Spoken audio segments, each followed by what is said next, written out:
All right, that is the kind of rousing applause that I look for on a Saturday night in Jacksonville. Yes, I walked out here and I was thinking to myself, hey, how can I start this show off perfectly? And we achieved it. And it doesn't. And there's a social contract we have here as audience and performers, and I'm gonna say we're starting off pretty good. Like the last show, I'm gonna be honest. And they laughed. They and I appreciated it, but there was a couple like right back here, and like halfway through the show, I was done. I was sitting back here, and they left. And I was thinking, hey, that's too bad.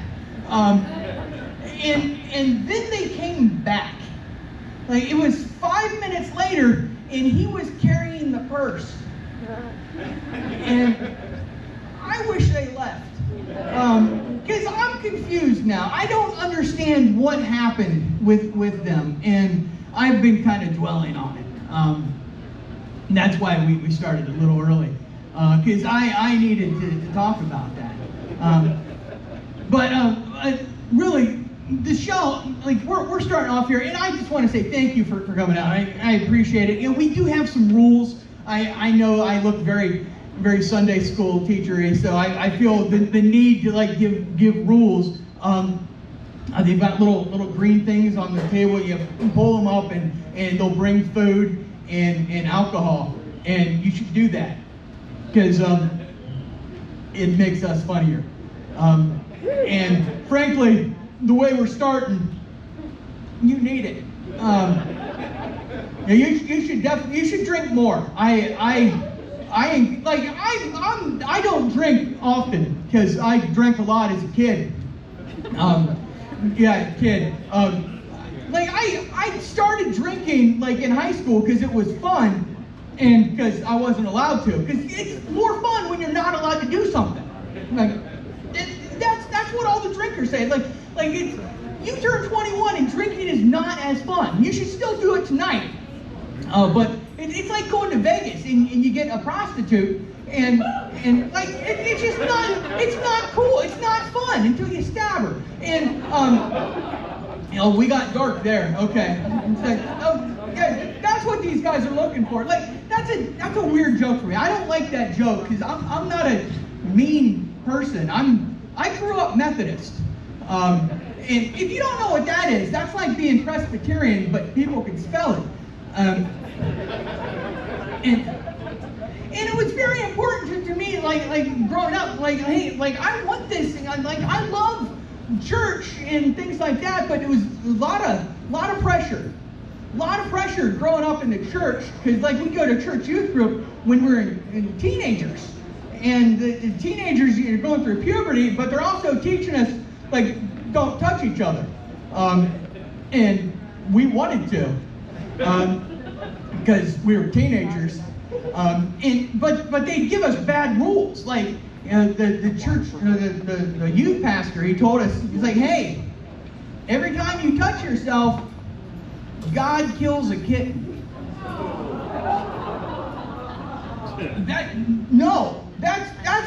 That's rough. That's not something you want to hear. And it got more confusing when we found out that there was a famine in China. And he said, you should do everything you can to help. And I thought, I've got a Sears catalog. All right, hang on. Yeah, that got real bad. That got... I'm married. I feel I should bring that up at this point. Yeah, it's a romantic marriage. There's flowers. There's chocolate. I buy stuff for her too. It's nice. It works out. My wife is she's beautiful, and she's still willing to be married to me, which is I know. I'm crazy about her. That's why I try to do romantic things. We go and we walk and we hold hands. And we go to the beach. We don't go in the water because things in the water eat people, and we're people. So no. It's sharks. I'm talking about sharks, and you should be aware because you live in Florida, and they're here, and you hear about it on the news. They're like, tragedy in Daytona, surfer killed by a shark.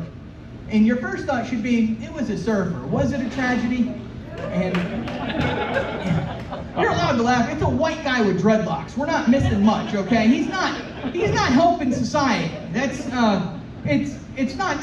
And the thing is, sharks are willing to eat that, okay? You've seen surfers. That's gross. Like, they're the Lunchables of people, right? Like, they're readily available, low quality meat. They're covered with a waxy substance. Yeah. Makes it really dangerous for someone like me. I'm delicious. It's what I'm like the Kobe beef of people. It's I'm well marbled. That's what the doctors from the Food Network say. And the thing is, like, every time a surfer gets killed, like somebody's like, hey, we should put up a sign like surfers can read. And like it's mean, but like they don't read. Like, and the thing is, nature lets you know. You don't need a sign. You've seen the ocean. It does this.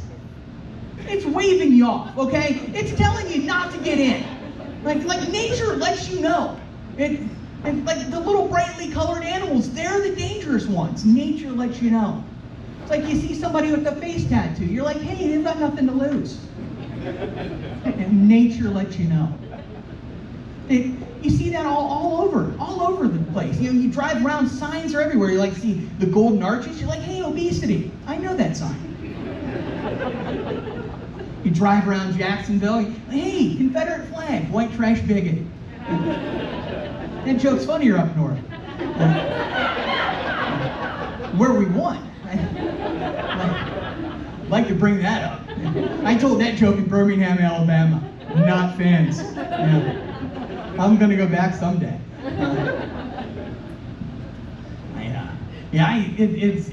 It's fun. I like telling jokes in crowds, like go travel places. One of the cool things, they're like you can go in places and have drinks, and have local drinks. And one of the places I was in Indiana, and they're like, hey, we're gonna have this drink. It's called a red eye. Like I've never had that, and like the only red eye I know is gravy, and I'm in. Okay, like I think we're about to do shots of gravy, and I'm okay with this. I like to say good gravy, like hey, good gravy, like that's an exclamation, because if something goes bad, I want to make it good, and gravy. That's so I was expecting gravy. And what a red eye is, it's beer and tomato juice. Exactly. That's terrible. You're ruining beer and a marinara. Like, don't do that. And like, why would you do that? I'm a polite person, but I don't want to drink this. And they were offended. And they're like, hey, this is what we do here. This is something we've been doing for generations. I said, well, your family was also dying from polio for generations. We fixed that. You've got a choice here. You can get better. I'm not allowed in Indiana anymore either. I like Jacksonville because you can't kick me out. I mean, you've seen the people here. It's, like I don't swear. Like I do. I say good gravy. I try not to swear. I've driven on the Buckman. But I try not to swear, but I still try to be part of conversations. So I just use replacement words, and it works most of the time. Like most of the time, people are like, hey, you know, they'll say something. I'll be like, yeah, that is crazy. Crazy is feces. Yeah, I'm part of the conversation. I'm just going to be awkward, but I'm part of it. Like yeah, he is a rectal void. I agree. Yeah, so you know, but sometimes, you know, you make the replacement words and you shouldn't. I was at my son's soccer game because I've got kids and I support them even if they do play soccer. And And we're there, and one of the other parents, he's starting to say things that I don't think the kids should hear. And I'm like, hey, buddy, like just calm down, let the kids play. You know, kids should have fun. And he looked at me, and he said the big one. He looked at me, he goes, hey, F you. And I just used a replacement. And I didn't mean to, it's just natural. I just said, I will make love to you. We're having a whole new fight now. His name's Brian. We're going to have bears. We've got to get to know each other first. We're friendly that way. Yeah, we're having fun. I do want to share one thing. This is kind of a big thing. I don't talk about it in all my shows now, but I've lost a lot of weight. Yeah, thank you. It was not easy. That's why I had surgeons do it.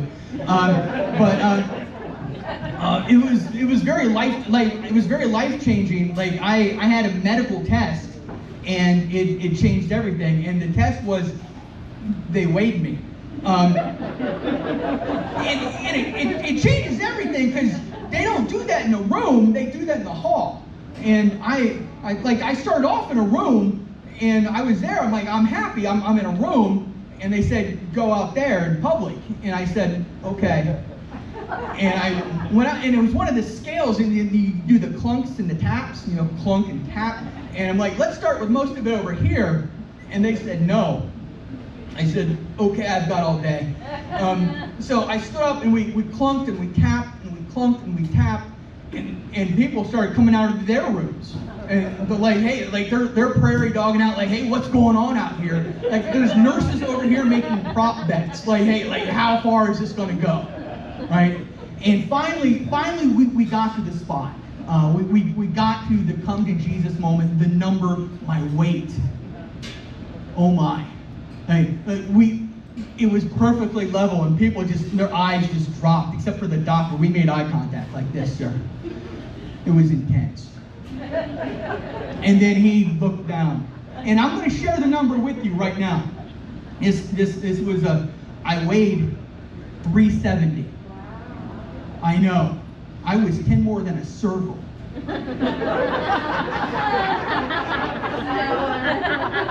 I was mathematically out of shape. I had the surgery, but there's other ways to do it. Like my cousin, he also lost 100 pounds last year, and he did it.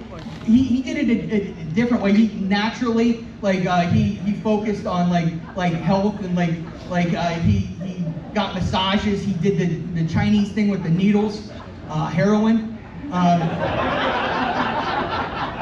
Peels the weight right off. It's there's lots of different ways to do it. It's what I'm saying. Get healthy. It's everybody. My name's Bobby Parker. Thank you. Put your hands together for me.